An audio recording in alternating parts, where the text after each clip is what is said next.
Good morning to one and all. This is Lalita Priyanka. Today I am going to talk about restriction enzymes. So, when we talk about the restriction enzymes, these are the enzymes mainly useful for cut the DNA molecule according to their restricted site. So, these are the enzymes are made up of proteins that cuts the DNA at specific sequence or else restriction site. The sequence here is called as restriction site, where they recognizes the DNA and they with the help of one particular eco or a enzyme they used to cut the DNA molecule. They are also called as molecular scissors. Why? Because they used to cut the double-stranded DNA with the, and forms a two single strands like this. And we also call this mechanism as cleavage. And when they have particular cleave in this region, so they forms this type of sticky or blunt ends. So these sticky ends, they always have this type of arrangement of TTAA or AATT fashion.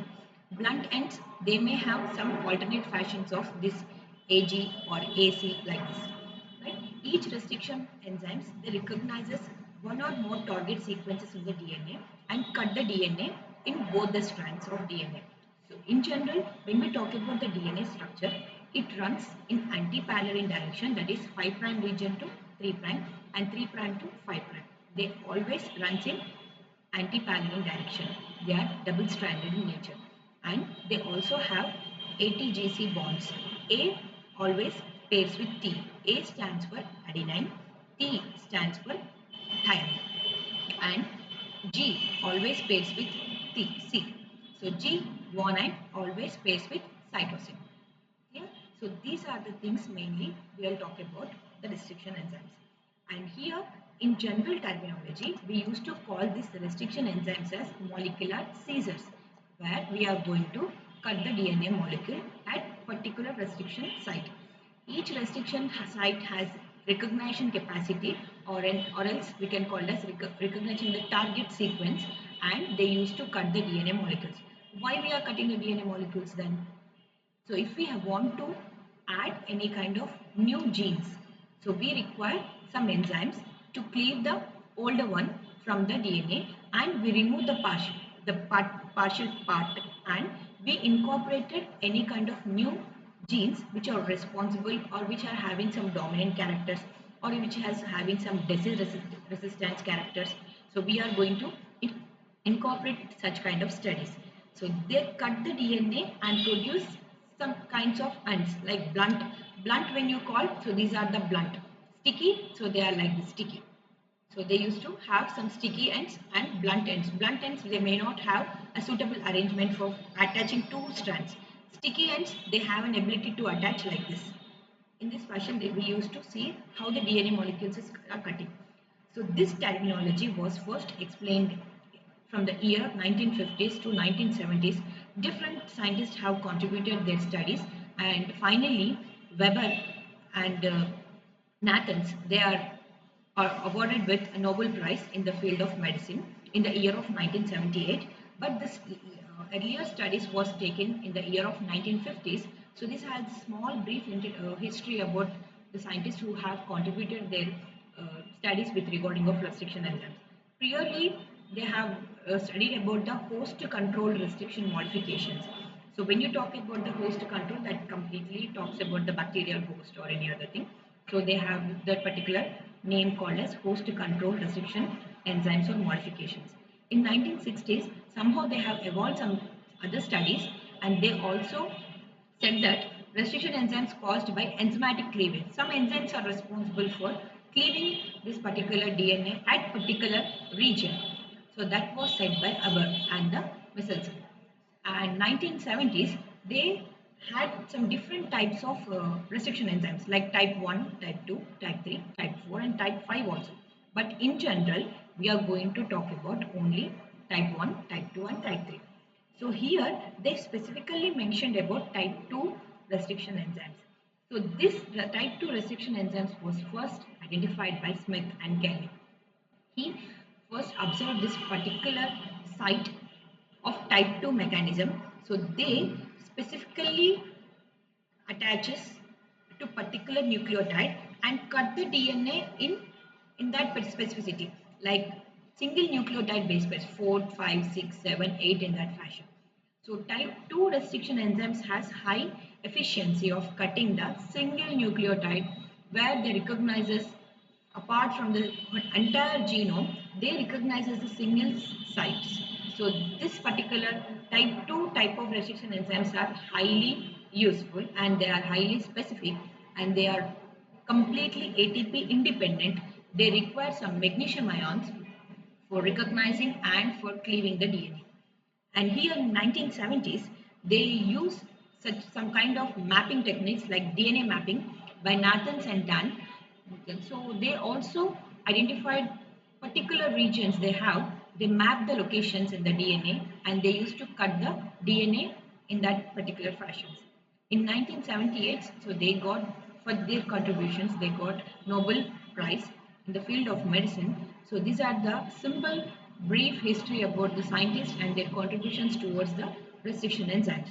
This restriction enzymes has high efficiency of cutting the DNA molecules. So in general, when we talk about the enzymes, as earlier I said that in 1960s, they have said that one enzyme is acting for cleaving the DNA. So they are called as exo and endonucleases. So they have a special criteria for identifying the DNA sequence and cutting in that particular restriction site, and the site is called as restriction site. Enzymes, restriction enzymes. Clear? So this restriction endonucleases and exonucleases. So in general we have two different types of nucleases. I said that enzymes are responsible for cleaving the DNA. Clear? Now, exo, the term here exo called as ex vivo or outside, completely outside, right? So we have the structure of DNA and outside the regions, the terminal regions or the end regions or the tip regions, right? So we used to cut the with the help of exonucleases, but they are not that much of useful again. So we are having a restriction endonucleases, nothing but inside cleaves, inside cuts, and they are simply categorized into three general groups like type 1, type 2, type 3, right? So type 1 type of restriction enzymes. So these restriction enzymes recognize the DNA sequence and cut the at equal or sometimes more than 1000 base pairs. So they have a limit range of recognition from 1 to 1000 base pairs or else 1000 to 2000 base pairs in that fashion. So they have an ability to recognize 1000 base pairs.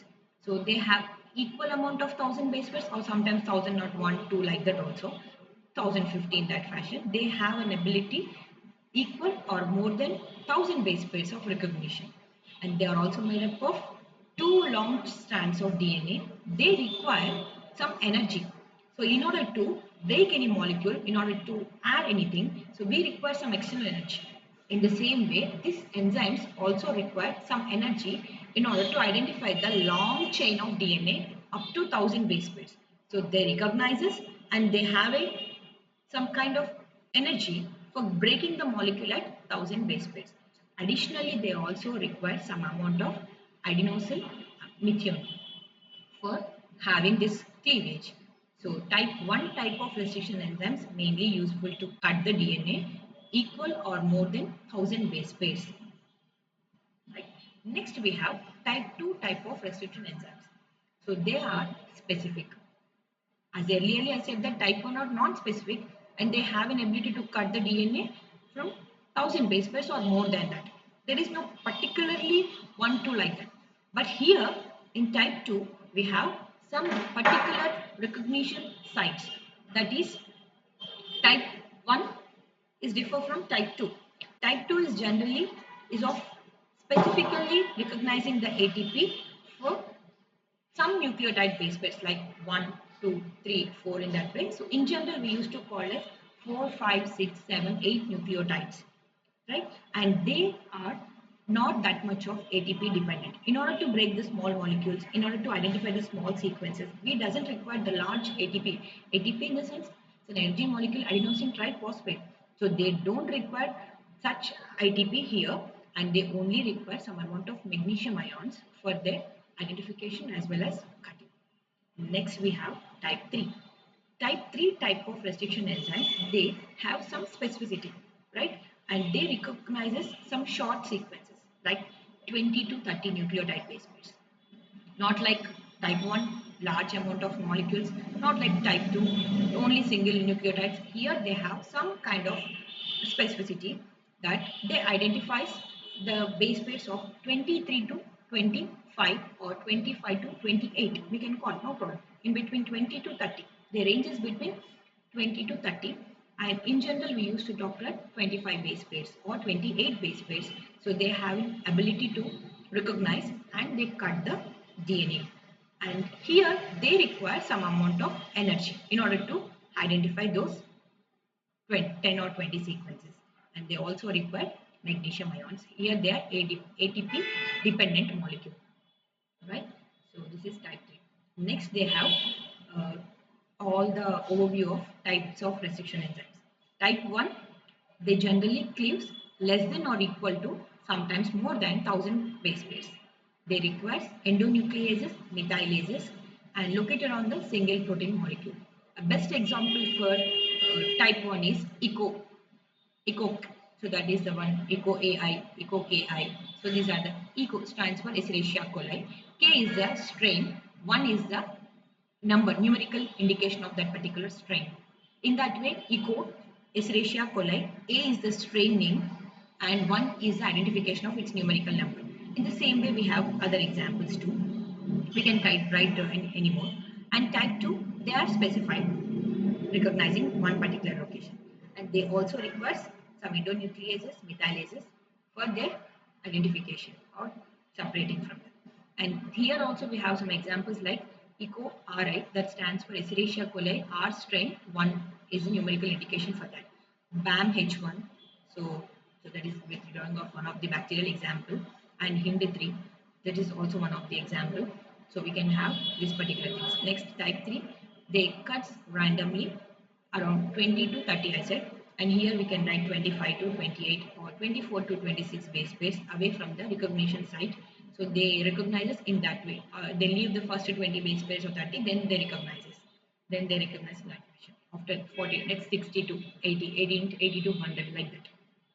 They also require endonucleases. They have a methylase group, and here we have some examples for that. HIF3 and followed with Escherichia coli P strain 1. In that we have different examples, different enzymes for cutting the DNA molecules.